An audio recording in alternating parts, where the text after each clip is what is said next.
In this bonus episode, I'm once again joined by Dhammarato, a lineage teacher in the Thai Buddhist tradition, who's known for his unique one-on-one teaching style, conducted over Skype.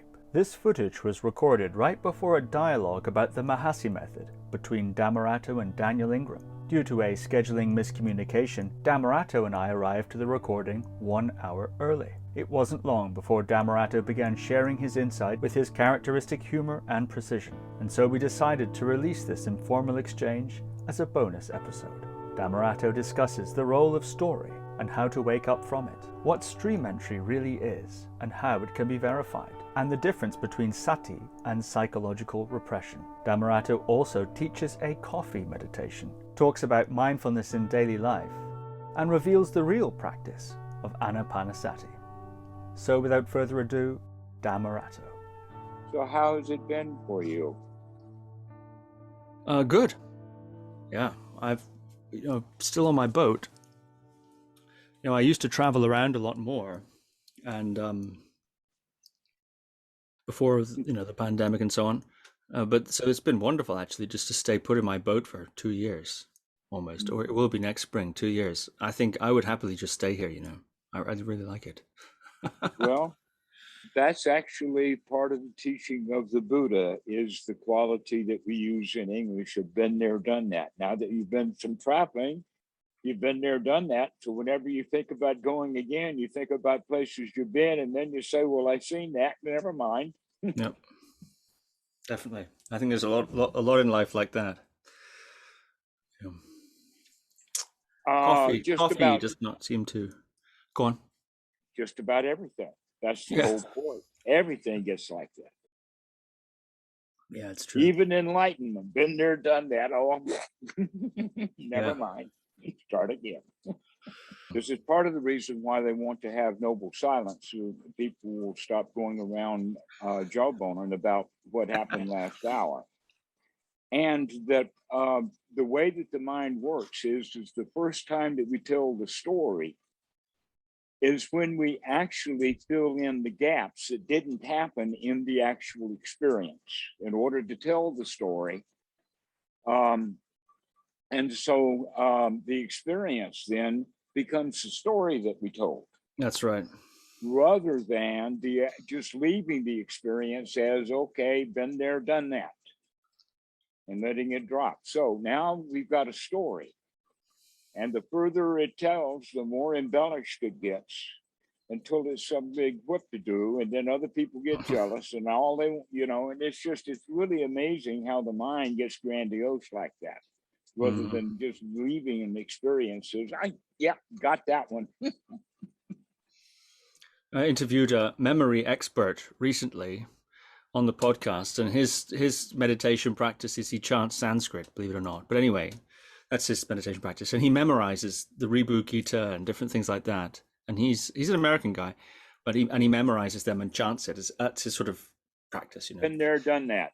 Yeah, but he said something just like that, which is that he was talking about the role of retelling a story and what it does to the memory, how memory is reformatted. The story changes in each telling.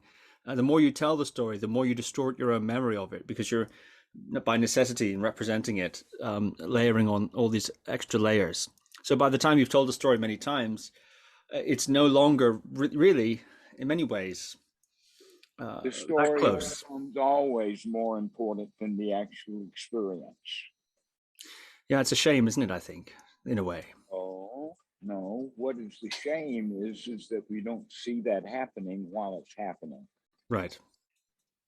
That we don't recognize that we're actually formatting stories. I've been there, done that.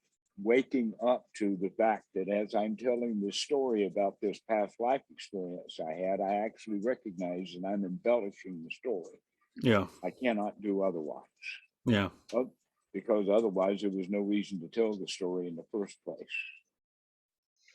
which should have been done in the first place. And so you don't tell them stories anymore because you learned when you wake up to it. So back to the point that you're saying, the shame is not that we do that, it's that we don't wake up to it.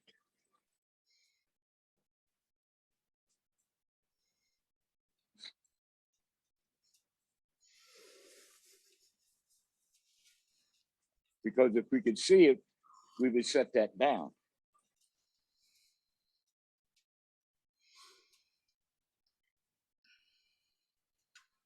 That in fact, in the teachings that I do, I tend to not do, even when I'm rambling, I keep rambling over to the same stories over and over and over again.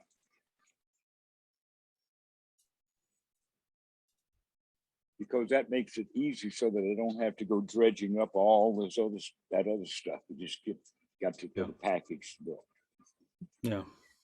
But it's also been well vetted. That's the important thing, is that the package that we want to stay in is the package that's within the boundaries, that we know where that stuff came from. We know its source.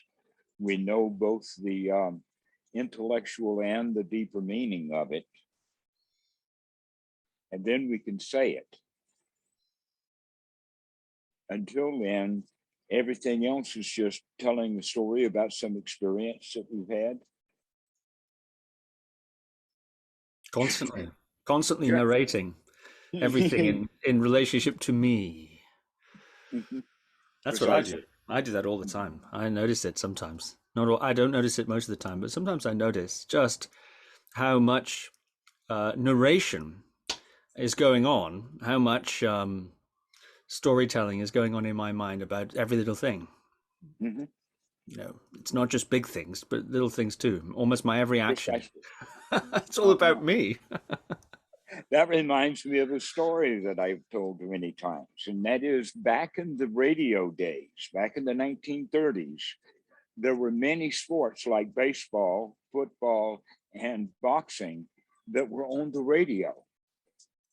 The reason for that was because there was someone in the box with a microphone giving a blow-by-blow description of exactly what happens. Now, they added the video, but they didn't take the announcer away, so that the announcers are still either jawboning about something irrelevant, or they're giving a blow-by-blow description of what's happening on the field, whether you're watching it or not. Okay. That's what we kind of do for ourselves. We give a blow-by-blow verbal description of everything that's going on. Yep. Until we recognize how much work that is. When I know I do it, I think it's reality. That's the thing about, you know, but it was funny. I was sitting here actually doing a little bit of meditating and so on. And I just, this was the weight of that was detected, if you like. And I just sort of went, you know, there's no way out of it. It's a lose-lose proposition. You can't make the story, you know, the entire justifying oneself through this narrative, it doesn't really work. So I just thought, sort of, I don't know exactly what happened, but I just stopped doing it, got up, and which was great. And I stopped and got up, and then just started emptying my trash. And I had a wine bottle which I put out the wind, you know, out the side hatch onto the pontoon, and took out my trash, took out the wine bottle to the recycling area, and it was quite blissful actually. I just did it. But there was it was sort of gutted of its significance. You just gave a very, very precise analogy or metaphor for the practice of anapanasati. This is exactly the practice right here, is that you finally woke up to the fact that what you were doing was not useful. And so you stopped doing it right then and there. You saw that as a hindrance and you threw it out. And now you're talking about taking out the trash, which is a perfect example of what we're doing with those thoughts, is we're taking out the trash. Wine bottles and all. That's brilliant. Yeah. Well, you talk about that a lot, that idea of just, you know, throw it out, take it out, just do something else. Just take. And here you are repeating what I've said. I've heard you say it many times. Yeah, and it's great. And this actually comes a little bit to our point, which as we wait for Daniel, which is I'm going to message you in a moment. Actually, one of your criticisms or tweaks, should we put it that way, of the Mahasi Method, or at least certain ways in which it can be applied. Let's put it that way.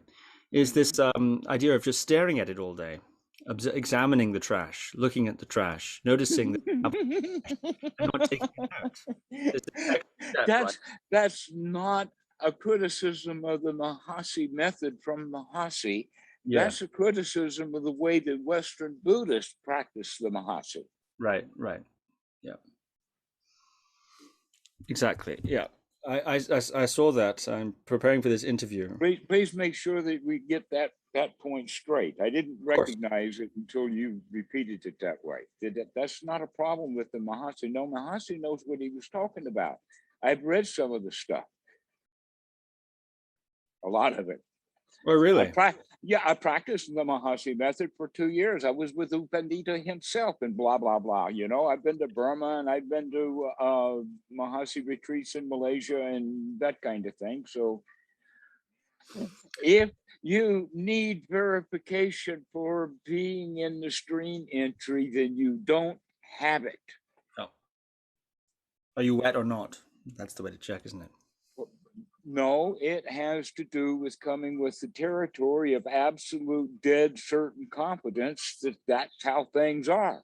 Yeah, that's the wetness I meant. You know, it's unambiguous if you're wet or not, isn't it? If you're in a stream, you're either wet or you're not. Precisely, right. And one of these want to know, and they want to have somebody give them a certificate because that's how they got through college, was with a diploma. So they want Jack to give them a diploma no matter how much it costs. Yep. Yep.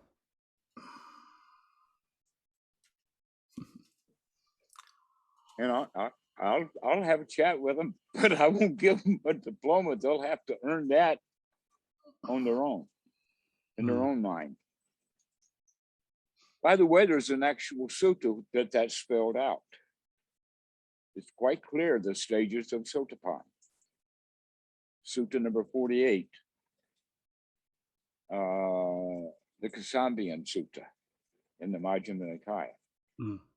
And it is absolutely spot on, brilliant. And in fact, that's the way that we can check in reverse. So I got that one, tick that one off. All, you know, the been there, done that's on all 7 items on the list. I don't think it works in progressive order, in the sense of goals or milestones or wannabes. Yeah. Well, actually, I've found, I don't know, I know you've had a lot of conversations with people, many more, you know, many. So I'm wondering what you think. But I've found that sometimes, so you know, I mean, someone will discuss that with me, right? They'll mention that they want stream entry, and I will ask them sometimes what they really want, actually, and why they're practicing, etc., etc. Now, I'm not suggesting that's a particularly good idea to ask them that question, but I'm not saying that... it makes them ask themselves, and that's a good thing for people to start looking at: is what the heck am I doing here and why? And sometimes they have really wonderful and quite beautiful descriptions of what, you know, motivates their practice or motivates their interest in it, and they don't often bear much. And I'll ask them, what does that have to do with stream entry, or what they think of a stream entry? You know, of course, there's different ideas, aren't there? Often they don't line up. Actually, the reason why there are so many different viewpoints is because everybody's wrong. And what I mean by that is that they've heard the word and they haven't analyzed it to the point of understanding what it actually means. Because here's one of the things is that the Samyutta Nikaya has a whole section on Sotapan where they're looking at it from an outsider's point of view. And so it gets danced around quite a bit. But it's in this number 48 is where the internal stuff is set up as to how exactly this works. And that one of the main things that actually there's several key ingredients, and one of them is absolutely dead certain interest in the Dhamma, so the point that you don't care much about anything else. Which means that if a guy ordains as a monk, you got to give him credit. He's on the path. I mean, who's going to just jump right in and do that and then stay with it? Like, for instance, the way Ajahn Amaro or Ajahn Pasanto or Chun Samedo, and all of these guys. I mean, got to give them credit for that kind of stuff, to just go into it and stay in it. All right. That's the dedication to the Dhamma. I've been kind of wishy-washy, obviously, back in and out, but I'm back pretty much in it, dedicated now, talking to the students. I'm in the Dhamma 4 or 5 hours a day with nothing else to do. Yeah, it's amazing. And so another one, which is kind of interesting, and that is that we change our attitude from hiding from our mistakes, because our mistakes and continuing to make the mistake is just continuing dukkha. That we want to learn from our mistakes and let them be our teachers. Okay, which means that we're willing to confess openly everything that we've done wrong. We want to look at it. If somebody accuses you of something, we go, or not accuse you, but if one who is on the path of Sotapan is being accused of something, he wants to look into detail to make sure whether that's true or not, or even if it's partially true, why would it be seen from that perspective? Because he might be able to learn something in there. And then there's also the other additional benefit from that is, been there, done that. Wow, I'm glad I don't do that kind of stuff anymore. Or the other side of it would be is that he missed me completely. Right? All the slings and arrows of outrageous fortune just happened to miss. They're not well aimed. Which means that the Sotapan is actually quite nimble in playing dodgeball, but the dodgeball he's playing is with the truth. In other words, he's not inventing things to say, oh, he didn't catch me. No, we actually have to make that deep evaluation because we want to really know for sure. And often we get accused of the same old thing when we learned from it years ago. And then it becomes kind of funny, like, yeah, I remember doing that. He was right. I did do that at one time, but that's not who I am now. But an ordinary person, when they get accused again and have gone through it before, then they'll get into the sense of remorse, feeling accused, feeling wounded, got hit by that arrow. Okay, so there is that whole quality of the Sotapan that has that quality of the, let us say, the lion club, the budding lion, the one on the way to the Arahat, making mistakes, but willing to learn from them and joyfully doing so. Hot dog caught it again, which is exactly the way that we start practicing with anapanasati, is catching those unwholesome thoughts. And so we become that one instant of the practice of anapanasati then winds up being kind of a guiding light, or the whole attitude of life is to say, yeah, let me really look at what's going on to see if what trash there is that needs to be taken out, so I can come back into the house and enjoy the fact that it's clean inside. And so the Sotapan is the one who's done an awful lot of cleaning out. And so when somebody comes in and says, I see that thing in the corner, you look and say, well, there was something there once, but not there anymore. It's gone now. Can't you see that it's not there? Wakey, wakey. What do you think about the idea that that's commonly held that, say, being a Sotapanna, for example, there's a moment when that kicks in, there's a cessation or something like this. I know we're getting a little bit. No, that's like the graduation or the sudden flash of insight, or right, sudden enlightenments that everybody is looking for, a flash of insight that's so deep. Well, there are a few like that. An example is that if you walk into the kitchen and having a conversation with somebody and notice that the stove's not on, and so you put your hand on it only to find out that it actually is hot and you didn't notice that and you just burned your hand. How long did it take you to have your hand off the stove? okay, guess what? You will probably never go to that stove and put your hand on it again without absolutely checking to make sure that that stove is turned off. In fact, you might do that with every stove that you're ever around again. Okay, so there is those kinds of sudden insights. But to have all of the insights that we need all at the same time, I don't think so. No, I think that they come one at a time, about as much as we can handle. Yeah. And so there's a lot to learn, because we have actually been trained in a system and a society that did a lot of damage with a whole lot of lies. We have to unlearn a whole lot of different lies. One of the lies we have to unlearn is that it's okay to put my hand on a cold stove. No, you need to check. But then you recognize that, wait a minute, I can apply that same lesson to 1,000 different things.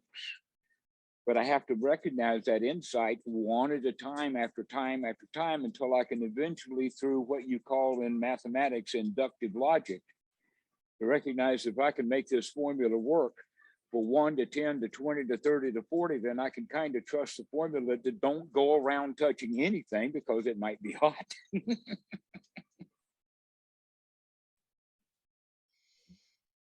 Yeah, that's a very interesting analogy. I like that. So these are the insights, and there. But I guess one of the insights eventually would be, but this insight happens over and over again, and that is the insight of been there, done that. That's an insight, but you can see how often that occurs. And in fact, it's almost humorous that how many times that one rule applies is that, yeah, we've done that. We put our hands on that hot stove and we're not going to do it anymore.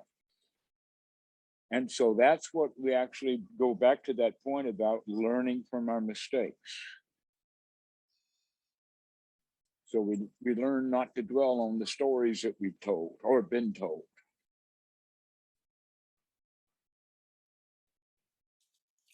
So here's a question then. Uh-huh.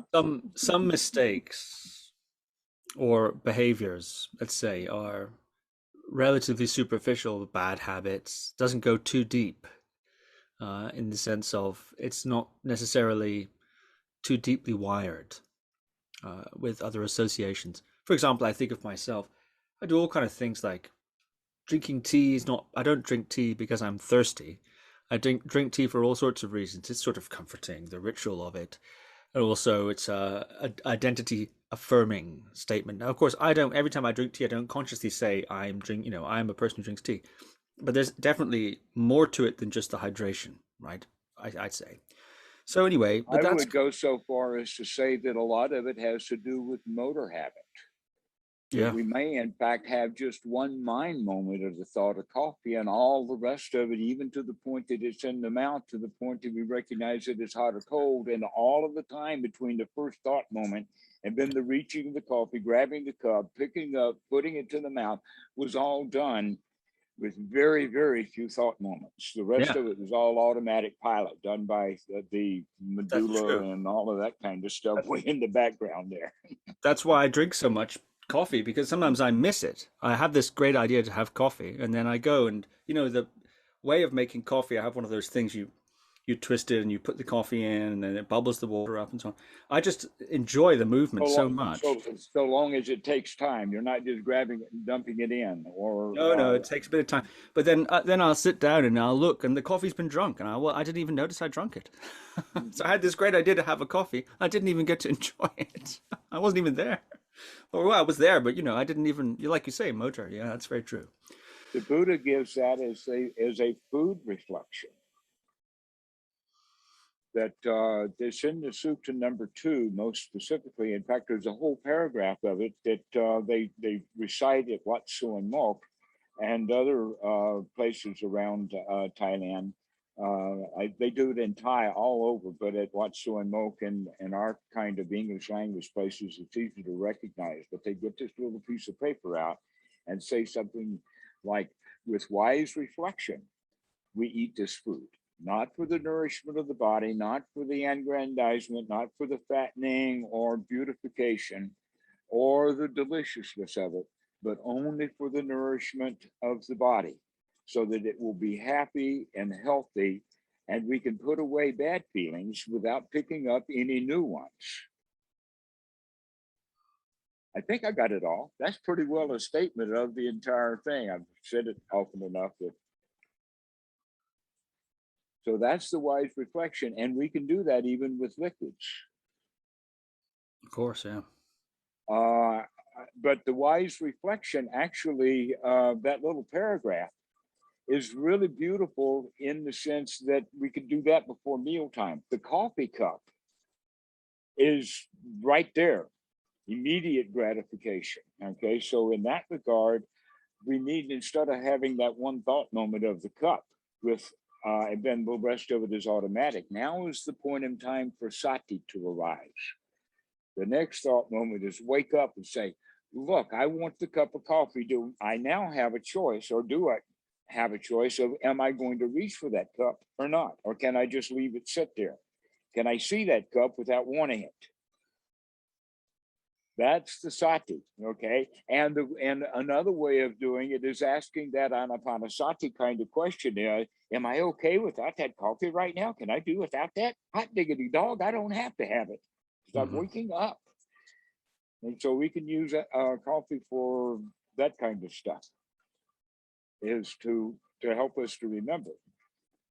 Because you're talking about that you're doing things absent-mindedly. Well, everybody lives their whole life absent-mindedly. Guess what, Steve? Congratulate yourself, because you're waking up now.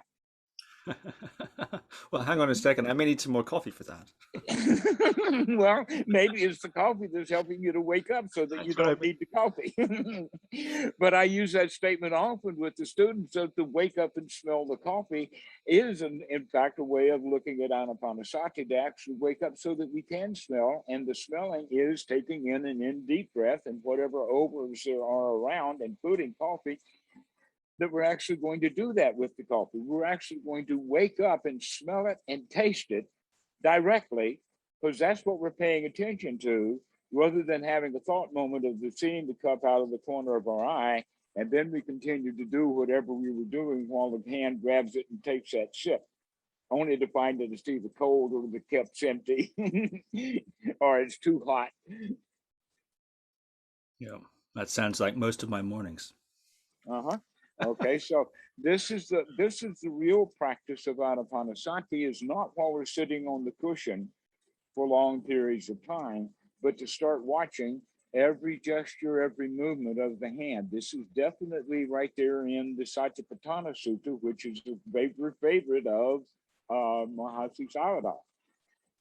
And so this is something that is practiced all over the Buddhist world. And for some reason, it didn't quite make it into Western Buddhism, because Western Buddhism thinks of meditation as sitting on a cushion, as opposed to every movement your hand makes. And every breath that you take is an opportunity to wake up. Let's have some sati going on here. How am I managing this? Do I have any choice about whether I'm going to twiddle my thumbs or stop twiddling them? I can only do that by waking up to the fact that I'm actually twiddling my thumbs, if that's what I'm doing with my thumbs. Or shaking my leg, or whatever it is the body movements that happen automatically. Let's wake up to that stuff so that we can put a stop to it. Because we can't stop it if we can't see it, which is like every baggage or every bad habit. This is the whole reason why the Buddha talks about it, in the sense of that we practice anapanasati for the fulfillment of the 4 foundations of mindfulness. But we fulfill the 4 foundations of mindfulness through the Eightfold Noble Path, in order to perform it as the 7 factors of enlightenment, the Sambhojana. But if we do the Sambhojana, the factors there, including the unremitting mindfulness and the unremitting investigation. Keep looking at what you're doing. Keep looking at what you're doing. Let the real joy arise, because this is really effortless now. You just get in the habit of looking at what you're doing. And that's quite joyful. And so you're relaxed. And now you're down onto the deeper levels of the Sambhojana, which allows then, when we get really stable and relaxed, we can see things really clearly, which is the knowledge, which is also then the knowledge that gives rise to the deliverance. So we could, going back to that point of Sotapan, the Sotapan is the one who knows that he's got the knowledge to take care of the rest of the defilements and hindrances and whatnot for the rest of his life. He's got it going now. We're in the Dhamma, we're in the flow. We're not just coming back to it occasionally. It's much more like a beating drum. That's what gives rise to the name of the Sotapan, but it really takes that kind of dedication to it that, let us say, is easily seen and exemplified as one who wants to become a monk, or one who wants to be a Dhamma teacher for Dhamma teaching's sake, and then he winds up getting entangled in trying to make a living while really doing something he wants to do, is just being immersed in the Dhamma and talking about Dhamma to everybody that he talks to. And so that's where the monkhood and other possibilities fall into place, that young men can find their way into the Wat. If they really want to get deep into the Dhamma, the right place to do it is in the Wat. And it doesn't matter what clothes you're wearing, just so long as you're wearing something.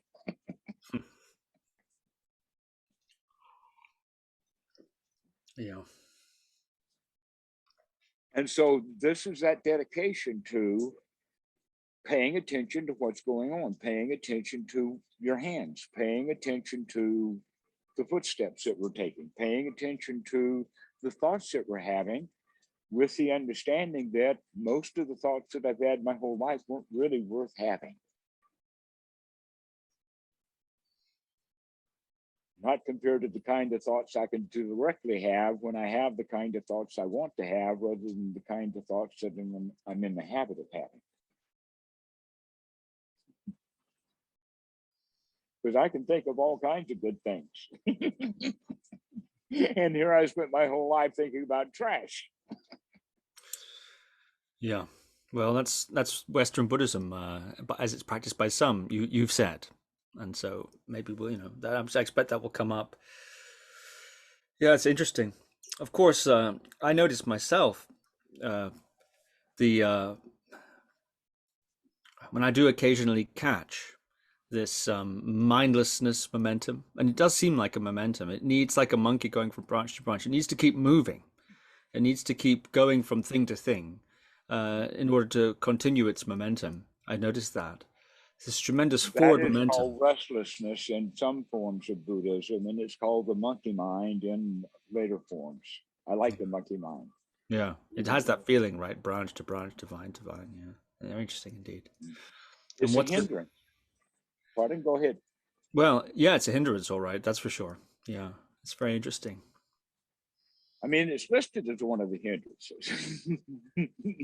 Yeah, well, it's odd because it seems to need to keep going. It seems when, if one I know one perhaps should just throw it out, but if one examines what's underneath it, it can almost be, an existential thing. It's the, like I said, this me project, right? Like a shark has to keep moving to breathe. Seems this monkey mind and this this me project that I was saying earlier needs to always constantly be touching stuff, fiddling with things, moving in order to sustain its form. Because it just falls apart when that is interrupted. And then, like you say, it is quite a relief. It's much clearer. Things are much clearer. It's nice. It's really good. Even whatever activity it is just better. But the one thing that you can't keep is the accumulation of that betterness. You can't keep it. What I mean is, you can't say, "Oh, this is great. Let me store that. Or let me have that. Let me pack this away. This will be good." That's the one thing you have to trade is the accumulation of right. Okay, that's we can think of that as hoarding, and there's many ways that we can refer to it. One is we call it spiritual materialism. Yeah. And that word can be broadened into having holy objects in the house. And some people really collect that kind of stuff. There's lots of people here in Thailand that have all kinds of paraphernalia that they collect. So that's one Some of kind that too myself, religion. actually. Mm-hmm. I have some of that too. I think these books too. My goodness, these are my holy objects. I don't know. They do float, don't they? Books float. So maybe if I sink, I can use them as a life raft. But other than that, yeah. Buying books is exactly the same as drinking coffee, you know, I think, in what you're describing. Very interesting to watch the sequence of mental events that goes into that decision. And that's why on Amazon, they have a save for later section. So you can, rather than buy it, you can put it in a save for later section and sleep on it, right?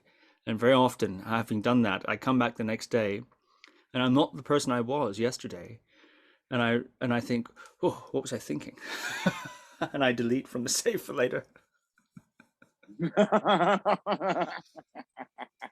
You know, I'm not saying I have a pathological way to do it, that delete it from already been ordered.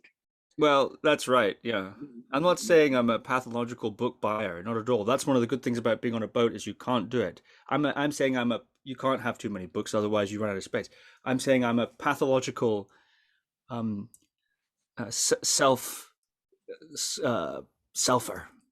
That's my pathology, I think. Doesn't matter if it's coffee or book buying. I seem to have it's the same thing, you know. You know what I'm saying? Well, yes, it is exactly the same thing. The only thing that's changed is the object it needs to be woken up to. That's right. Okay. That's just so wakey. Make sure that you want that you really do need that book. Yeah. It's true. I noticed this spore, you know, this thing you're talking about. It's like when you track an animal or you want to see evidence of an animal. Of course, you can see the animal, but there are other ways too. You can notice its tracks or notice its droppings, saying about anything. Aha, rabbit must have come by here or a deer must have come by here. That's what I'm describing. I'm describing the little piles of shit that I see around that give me a sense that it's like, huh. Well, there's some dukkha here. There's some yes, exactly. But the point is that all we have to do with that analogy is to make sure in this moment you don't step in that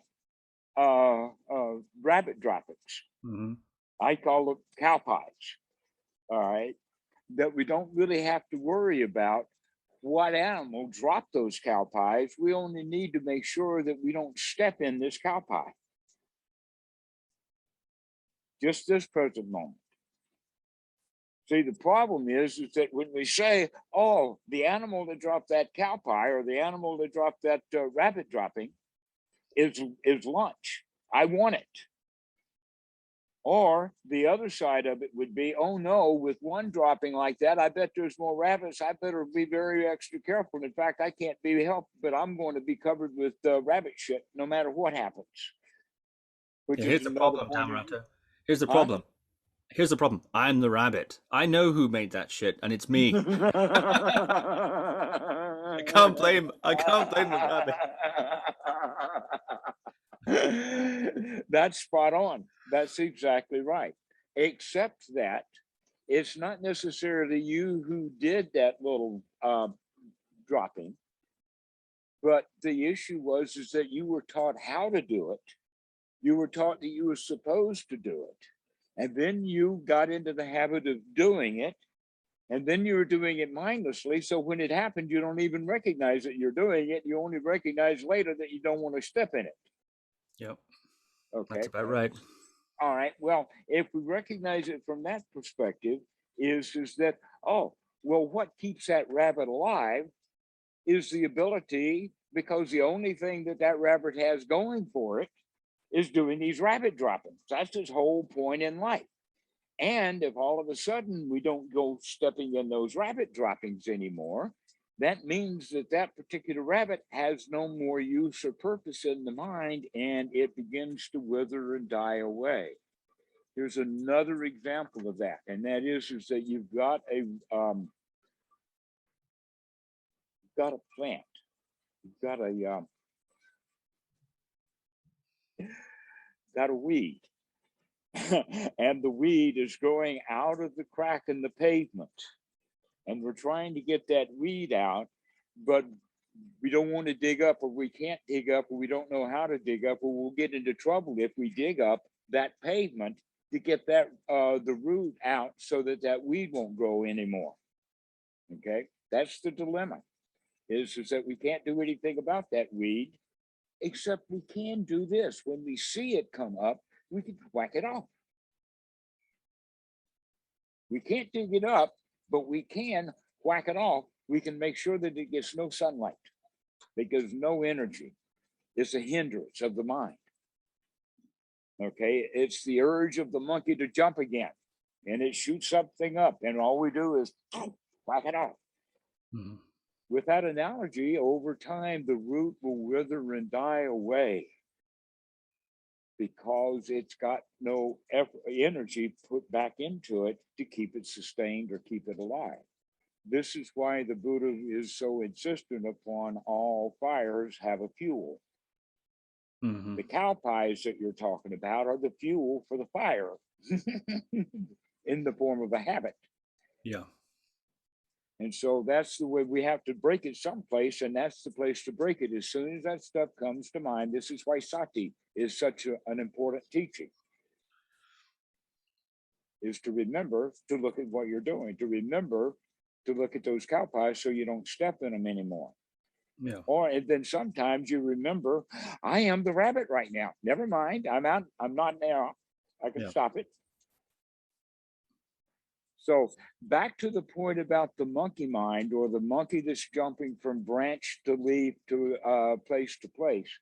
The reason behind the monkeys being in a position of jumping is not because he landed in a secure place. It's because the secure place either very quickly or suddenly become unpleasant, uncomfortable. Right. And so the mind will jump again.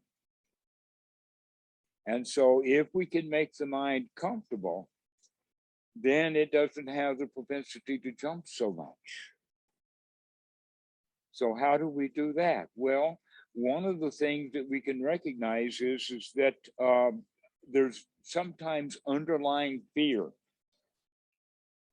And we could say it in the sense that one mind moment of a terrorizing situation, like the bill arrived in the mail and I set it on the dresser, and every time I passed by that unopened bill on the dresser, I say, oh, you know, that just one little thought moment.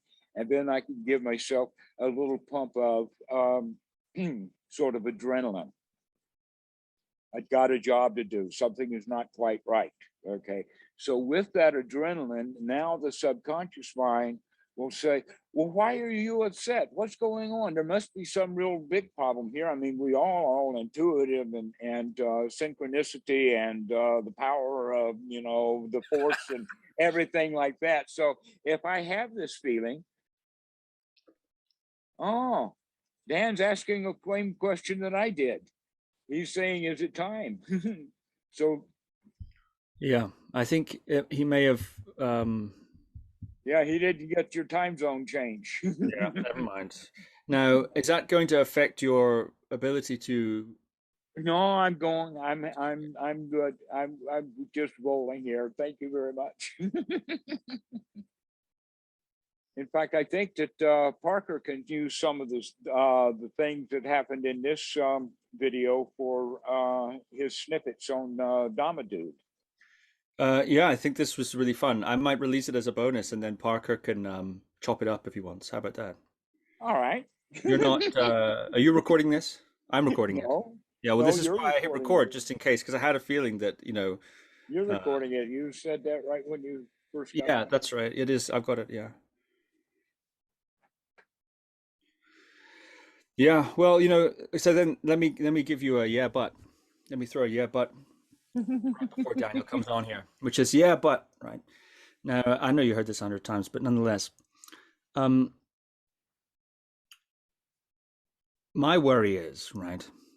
My worry is that, well, if, Is it just a question or is it an absolute worry? well, it's coming to my mind. I'm not, this isn't entirely third person, we're having a personal discussion. It's not entirely, I know. formal. But if one, in a certain sense, of course, we have this idea of repression, right? So prevalent. The idea that don't repress anything. Otherwise, what happens is it's like drawing back a bow and arrow, it'll come out. The arrow will come out, or holding a beach ball underwater. If you slip, if your sati slips, or you're having a bad day, or you're a little tired, right, or you bang your toe, suddenly you lose that.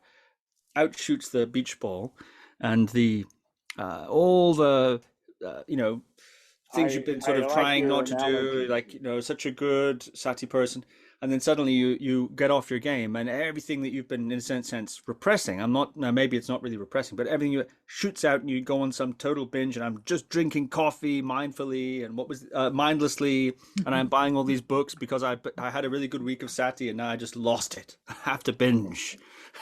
What do you think? All right. Well, the first point is that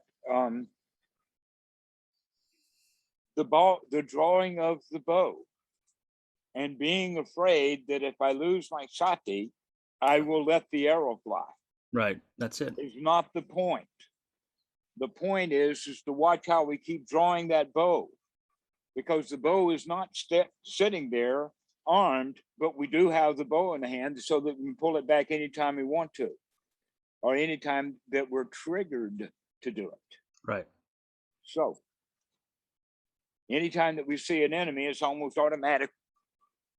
And then the next thing you're saying, oh, well, repression is I see an enemy and they go, and I'm holding it back like this. Yeah. Right. Well, that's a whole lot better actually than shooting the enemy with it. But we can look at it from a different perspective, because the psychologists had to go through this in the 1970s. And I think that because of the faddishness and this persistent idea of repression, they have to keep learning the lesson. But it came through Fritz Perls with his talk about underdog and top dog. It eventually evolved into if you really hate your mom, you need to tell her what the problem is. And then they got into pillow bashing. Yes. The next thing that they did is they started to have encounter groups. And from the encounter groups, they began to have even an industry form that had boxing gloves and batons and protective equipment so that people could get the regressions out in group therapy. Yeah. Catharsis. And that was a very, very dangerous thing to do, but they did it because it was releasing the suppressed hostilities and angers and whatnot, or various things. In fact, some of them actually went for grief.